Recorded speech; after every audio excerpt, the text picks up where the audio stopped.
Il-Gvern nefaq 85,000 euro fuq żewġ inawgurazzjonijiet tal-proġett tal-Marsa Junction.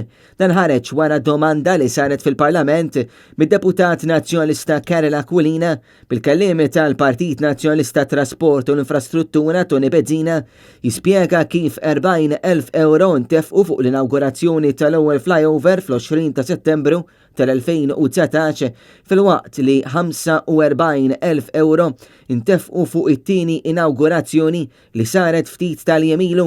Permezz ta' post fuq Facebook, Tony Bezzina qal li żgur mhux forsi li f'nofs pandemija fejn numru ta' negozji għaddej minn tant żmien diffiċli u eluf ta' ħaddiema jinsabu fix-xifer mhux ġust li l-Gvern jonfoq dawn l-eluf biex jinawgura triq li diġà kienet inawgurata u tenna li l-Partit Nazzjonalista huwa favur proġetti infrastrutturali iżda tenna li huwa kontra l-isparpaljar ta' flus il-poplu b'dan il-mod. Il-proġett sħiħ tal-Marsa tlesta grazzi għal miljuni li pajjiżna kiseb mill-fondi tal-Unjoni Ewropea.